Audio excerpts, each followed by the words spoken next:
Alaga at pagmamahal sa pagitan ng dalawa. Si lalaki, 28 anyos. Inaalagaan ang isang 64 anyos na lola. Nariyang pinupunasan niya ang likod nito, sinasamahan sa mall at sa tabing dagat. At kumakain din sa labas. Pero hindi sila mag-ina, maglola o kahit magbiyenan pa. Katunayan, magkatabi rin silang natutulog sa kama, nagsusubuan kapag kumakain, at nagpi-PDA o Public Display of Affection pa. At kamakailan, nag-celebrate pa sila ng kanilang first anniversary. Opo, magjowa sila.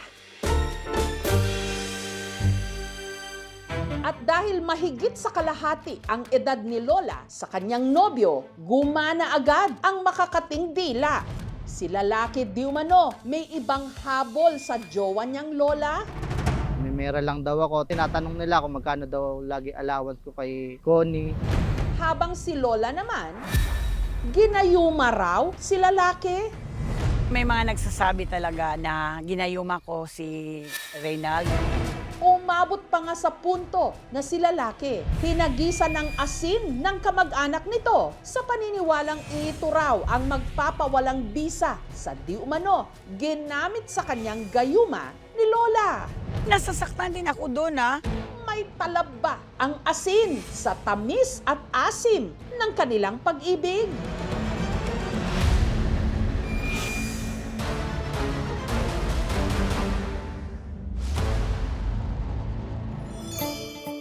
Sa Cagayan de Oro City sa Mindanao, nakatira si Lola Connie. Doon talaga ako pinanganak, lumaki, kapag asawa. Meron po akong 4 na anak sa 2 kong naging ex. Sa pangatlong pagkakataon, tumibok daw ang kanyang puso nung nakilala niya ang mister niyang si Bobby. Tinanggap niya yung 4 na anak ko at pinahinto po niya ako sa pagtrabaho. Tinataguyod niya talaga kami as a family.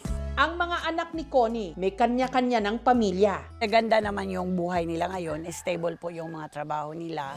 Habang sila ni Bobby nagsama in sickness and in health. Hanggang sa pareho silang nagka-diabetes. Pero taong 2023, si Connie nabiyuda. Expect ko naman talaga na natatanda pa kami na magkasama. Palagi niya talagang sinasabi sa akin, huwag ka mag-alala, hindi naman kita iiwanan. Papapaiyak ako eh. Nagsama kami ng almost 30 years. Napakahirap pala pag ikaw na lang nag-isa. Ang kalungkutan, idinaan ni Connie sa pagtitiktok. I-unbox na natin Hanggang sa isa nilang TikTok live, kasama ang kanyang mga amiga, may umagaw ng kanyang atensyon. Bata, tapos ano naman, ang bait naman niya. Kikipag-usap siya sa amin. Ang tinutukoy ni Connie, ang 28 anyos mula sa Tanza, sa Cavite, na si Reynald, na aminadong laki sa hirap. Binagsisiyan ko, hindi ko tinapos yung pag-aaral. Mahirap ang buhay pag wala kang pinag-aralan. Sinuhusgahan ka ng mga tao. Para mabuhay na masukan siyang staff sa isang resort, sumideline din bilang kargador sa palengke. Sa isang buwan, kumikita po ako ng almost 15K. Gaya raw ni Connie, ilang beses na ring tumibok ang puso ni Reynald. Yung una ko naging girlfriend 20 years old. Pero ang kanya raw nobya na in love sa kanyang tropa. Nagpaubayan na ako. Hanggang itinaga raw niya sa bato na ang susunod niyang mamahalin yung matured pagdating sa pag-ibig. Pag mas may edad, doon magbibigay ng halaga yung bawat effort na ginagawa mo sa kanila. Hanggang sa muli niyang sinubukang umibig. 40 years old, 20 years old na ako noon. Tapos hanggang sa nanawa na siya, yung pinaubayan niya na rin ako sa iba. 51 years old, hingi siya ng hingi ng pera. Parang piniperahan ako ng gano'n. Nakakilala ulit ako ng 67 years old, pero LDR lang kami, kita-kita lang kami. Nag-cheat. At kung kailan daw pasuko na ang puso ni Reynald, Saka naman daw siya napadpad sa TikTok live ni Connie. Nasa yellow basket ko po! Naaliw ako sa kanya sa pananalita niya. Habang lumilipas yung oras, parang nahulog na yung loob ko sa kanya. Niloko na niya ako. Sabi niya, crush kita. Eh di sabi ko, walang iya ka. Ang bata-bata mo. Yung totoo, Connie. Talagang kinilig ako. Ang tingin ko naman sa kanya, hindi naman siya nagbibiro. Hindi ko naman sasabihin na pangit ako kasi kamukha ko pa si Rosana Roses eh.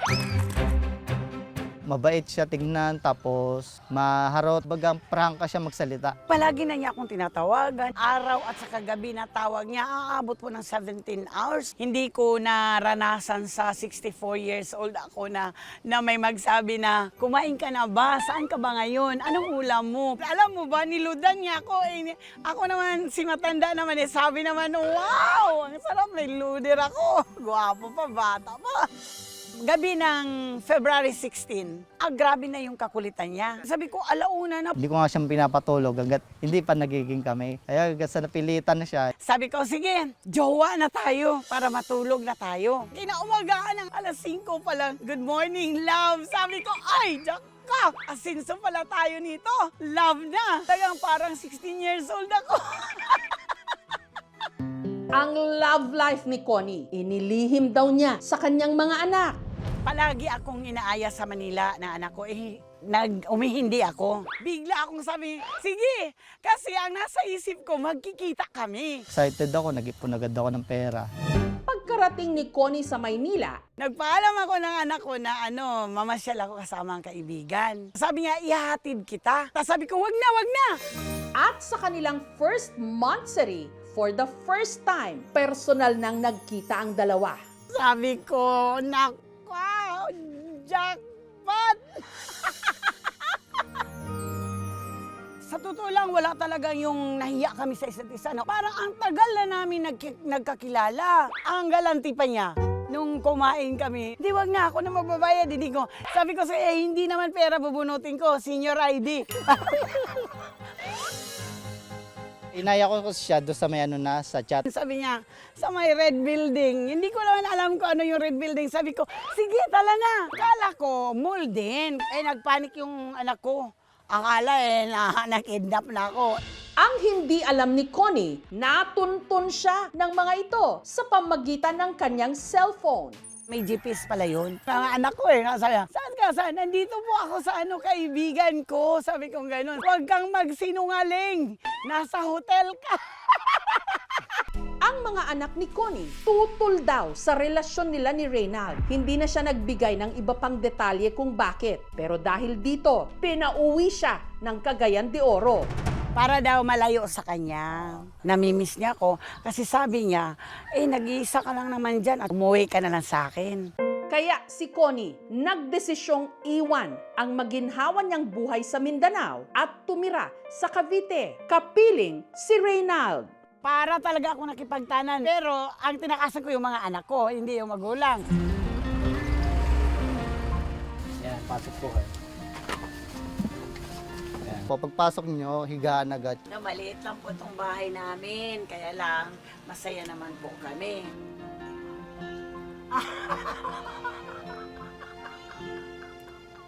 Ang tawagan po namin ay Yam. Ang ibig sabihin nun ay, you are mine.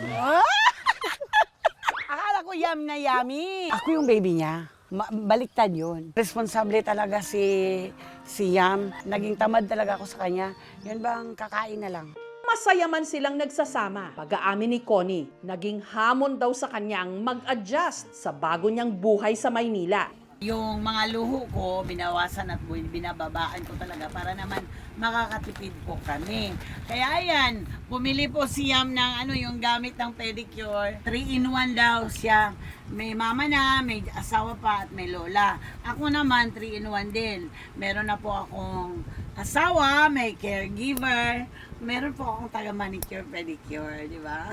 Pero kahit gipit, pinipilit daw ni Reynald na mabili ang kanyang mga maintenance medicine. Sa isang buwan, ang gamot ko talaga is 5,500. Pasalamat ako kay Yam. At saka, pag meron naman magbigay naman din minsan yung anak ko. Hindi ako nahirapan sa paggastos sa kanya. Kasi nga kasama sa buhay yun eh.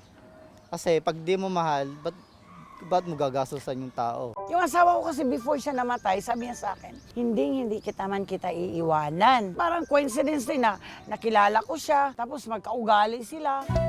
Gaya ng ibang magkasintahan, hindi rin daw maiwasan na kung minsan sila'y nagkakatampuhan. Marami din naman talagang nagkakagusto. Yung mga may nagchat-chat, binabla ko agad yun para wala kaming pag-awayan.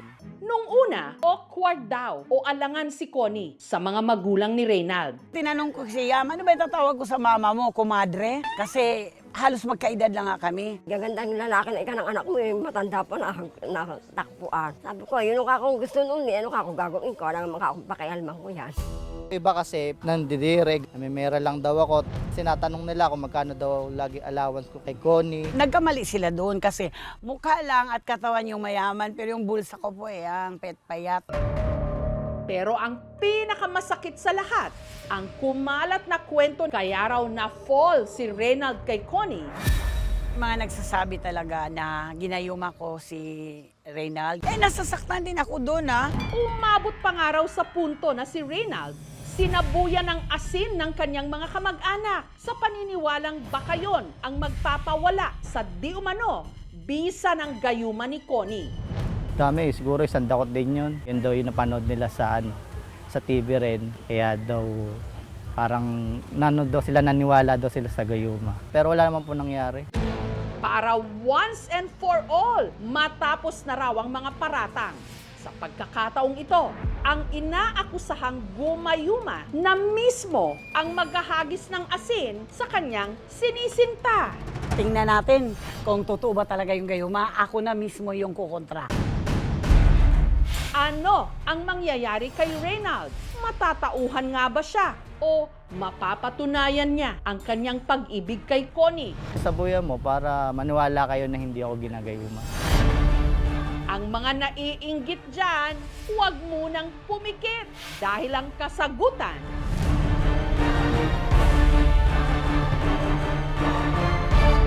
susunod na. O, tumalabang! Ang 64 anyos na si Connie may asim pa sa kanya kasing TikTok live na in love sa kanya ang 28 anyos na si Reynald.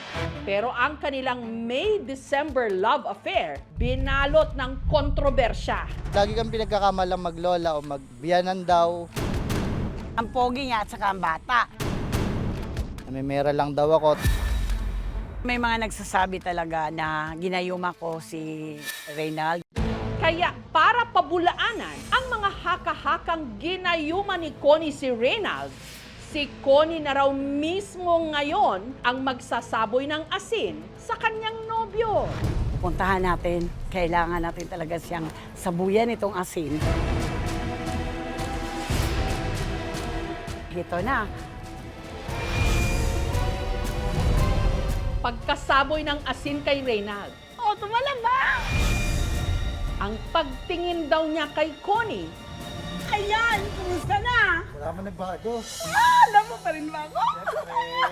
hindi nagbago. Wala na kayong laban pa. Kasi may asin na hanggang ngayon love na love pa rin ako. So nga nagsasabi na ginayuma daw ako ni Connie. Huwag kayong magpaniwala sa mga ganon. Hindi po totoo yun. Ang tunay na gayuma niya ay yung kagandahan niya. Okay, di ba? I love you, I Yang. love you. Kamusta naman na kaya ngayon ang kanilang mga pamilya? Sa ngayon, okay naman kami ng mga anak ko. Wala naman akong naririnig na negative. Nakita rin Kasi naman nga nila nakikita nila gano'n. na Tapos inaalagaan maganda ako. kami. May plano akong ipakilala siya sa mga anak ko. Ayun ang tawag doon ng ni Cupido eh. Talagang din mawawala yung pagmamarites na ganyan. Kahit di ako magkaanak, gusto ko pa rin yung magpakasal kami kahit sa wis lang. Di ba? Pero kung magkakapera, talagang Gusto niya talaga. Relationships na may malaking age gap. Naka-revolve ito sa health, sa lifestyle nila, finances even. Importanteng nauunawaan din ng partners kung ano yung mga different na pangangailangan din ng bawat isa. Kapag may mga naririnig tayong ganitong klaseng mga kwento, mas mabuti po na ang paiirali natin ay ang respeto sa magkasintahan at pag-unawa at hindi po yung the judgment o discrimination, no? Hindi to content lang, ito nangyayari talaga sa totoong buhay.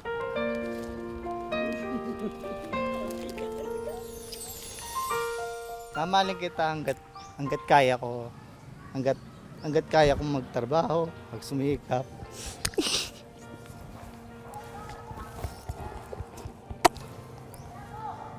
Huwag kang iiyak. Huwag kang iiyak, Ben. Basta mahal na mahal kasi niya ako. Natatakot lang kasi ako na baka dumating yung araw na mawala siya, ganyan. Hirap. Hirap makahanap ng kagaya niya. Yeah, salamat. Bless ako. At ganitong tsura ko, minahal niya ako. Ang madalas na nasasabi, ang panlaban sa gayuma, asin. Pero sa pag-ibig na makapangyarihan, walang bisa ang kahit na anong pangontra. I love you, Yam.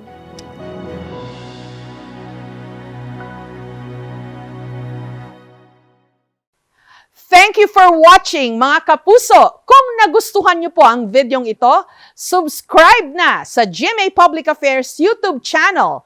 And don't forget to hit the bell button for our latest updates.